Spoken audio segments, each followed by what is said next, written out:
You guys are implementing random drug testing for your student athletes. I know in the past you've been outspoken in support of that. We are? You are, yeah. Did you not know that? I did not know that. Apparently it came down yesterday.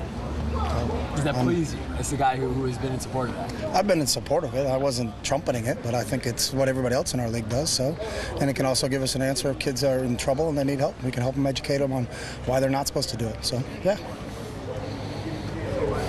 Were you consulted at all about the movement to go that way with the school?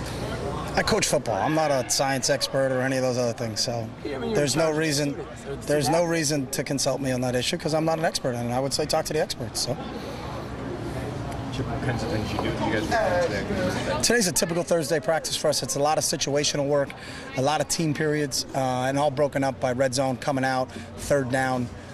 Some second and long in there, and then obviously 3 phases of our special teams: our punt return, kickoff, and kickoff return, because we get punt on the other days. So pretty consistent. It's the same Thursday we've had for 3 years here, but a lot more mental work than anything else when we get to this, because we feel like the way we practice on Monday, Tuesday, and Wednesday, we ask our guys to do a lot. So, this is part of their recovery day, get their legs back a little bit, but still be really sharp from a mental standpoint. So. Is that predicated on what you might see from Fresno, or just? It's all predicated on what we see from our opponent coming up. So it's all, the mental preparation for, on offense, the different fronts and coverages and blitzes that you're going to face.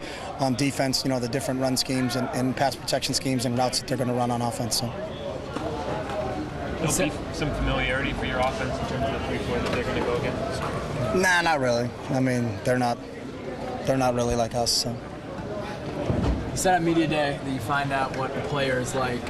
It's like a tea bag. You put him in the hot water, you find out what you got. I said a quarterback, but not quarterback, a player. Right. So, speaking of your quarterback, Mariota and Marcus, what kind of tea do you have now that you put it in? Pretty good flavor on Saturday, but it's a weekly basis, and as I tell all our players, it's a standard that you hold yourself to, and that's what he's capable of playing at. But it's not about 1 week you're good and then the next week you're not. It's about a consistency thing over the course of practice, over the course of games. So I think the way he practiced this week lends this fact that he's going to have a performance. But the one thing you always have to realize is there's another team involved, because so everybody has a plan when they go into a contest, but the other team has a plan too. So it's a matter of how do you punch, counterpunch, and some of those other things. But I think in Marcus's situation, did a great job in his preparation for our opener, and he's done another great job this week in preparation. So I'm excited to see him perform on Saturday.